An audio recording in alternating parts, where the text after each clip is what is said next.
Hello दोस्तों, नमस्कार। क्या हाल है? कैसे हो? उम्मीद करता हूँ कि आप सभी लोग अच्छे होंगे, कुशल-पूर्वक होंगे। दोस्तों, आज मैं आप लोगों के लिए फिर लेटेस्ट 4-5 इन्फॉर्मेशन लेके आया हूँ, तो प्लीज़ वीडियो लास्ट तक देखिएगा क्योंकि बहुत ही अहम और अच्छी जानकारियाँ आप लोगों के लिए लेकर के आया हूँ, तो प्लीज़ वीडियो में लास्ट तक बने रहिएगा, तभी आपको पूरी जानकारियाँ मिल पाएँगी। पहली जानकारी क्या है कि एग्ज़िट परमिट को लेकर के है।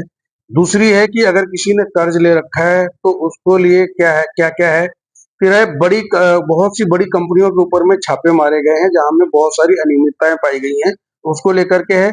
फिर है कि public authority of man power ने कहा है कि ऐसी कंपनियाँ जो डिलीवरी कंपनियों का काम कर रही हैं और लेबरों की सैलरी टाइम पे नहीं दे रही हैं, तो उन सभी कंपनियों को बंद किया जाएगा, उनके लाइसेंस कैंसल किए जाएँगे। अब हम विस्तार से बात करते हैं कि हज़ारों एग्ज़िट परमिट जारी किए गए, लेकिन तब क्या होगा अगर आपका स्पॉन्सर मना करे और आपको एग्ज़िट परमिट देने से इनकार करे, तब आपको क्या करना है? तो कुवैत के जो महामहिम प्रधानमंत्री और रक्षा मंत्री हैं शेख फहद यूसुफ अल सबा ने निर्देश दिया है कि public authority of man power के दरवाजे जो हैं उनके लिए खुले हैं, वहाँ पे वो लोग जाकर के शिकायत कर सकते हैं।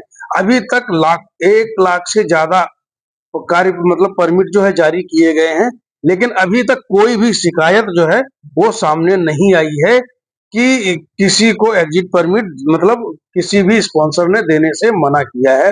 तो ये बहुत ही अच्छी बात है कि अगर आप लोगों को कोई परेशानी हो रही है तो आप लोग जाकर के कंप्लेंट या शिकायत दर्ज कर सकते हैं। तो उसमें क्या होगा, आपको जो है वहाँ से आपके पूरा आपकी जो है सहायता की जाएगी और आपको बताया जाएगी कि आपके मतलब उसमें अब अगली ये है कि अब कर्ज से बचना असंभव, कुवैत की नई कानून व्यवस्था से लगभग असंभव बना दिया है। इसमें क्या है कि अब कुवैत में जो लोग भी कर्ज लेते थे या कर्ज लेकर के विशेष रूप से बैंक से, जो प्रभावशाली एक स्पष्ट संकेत है कि बैंक से खाता जब्ती आदेश के आवेदन पर उन लोगों के खिलाफ गिरफ्तारी वारंट जारी किया जाएगा जो ऋण का भुगतान करने में विफल रहते हैं, जिससे हजारों लोगों को ऐसे सख्त उपायों से बचने के लिए अपने जो है कि कर्ज को जो किस्त है उसको टाइम टू टाइम पे करना चाहिए, नहीं तो आपको भी दिक्कतों का सामना करना पड़ सकता है। फिर अगली जानकारी ये है कि दोस्तों, अमगारा में जो आग लगी थी उसके बाद में पूरे अमगारा में जो है बड़ी-बड़ी कंपनियों के जो वेयर हाउस हैं या कबाड़खाने हैं उन पे छापा मारा गया।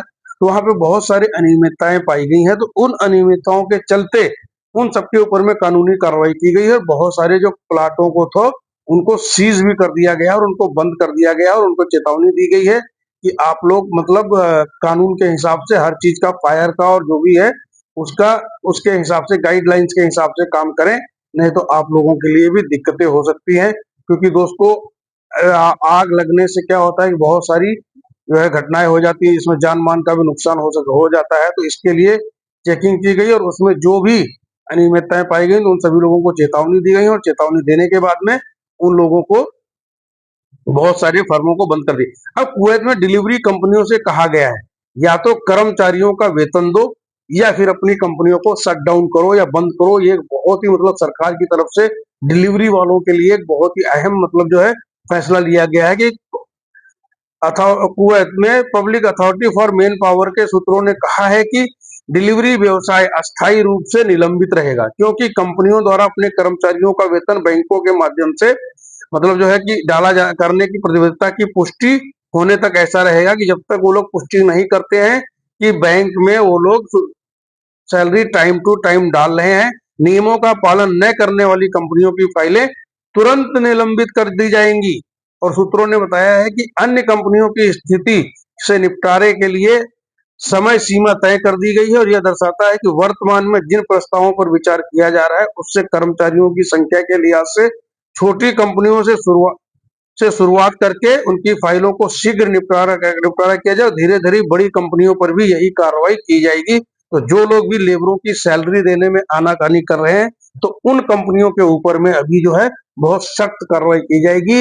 ये public authority of man power का और कुवैत के जो महामहिम शेख महामहिम रक्षा मंत्री और उप प्रधानमंत्री हैं, उनका ये सख्त आदेश है कि किसी भी कर्मचारी के साथ में कोई अन्याय नहीं होगा और उसकी जो है सैलरी टाइम पे मिलेगी। तो इन सब चीजों के चलते मतलब अब ये एक बहुत ही अच्छा कदम है। जानकारी अच्छी लगे चैनल को सब्सक्राइब जरूर कर दें। सब्सक्राइब करने के लिए आप सभी लोगों का तहे दिल से शुक्रिया, धन्यवाद।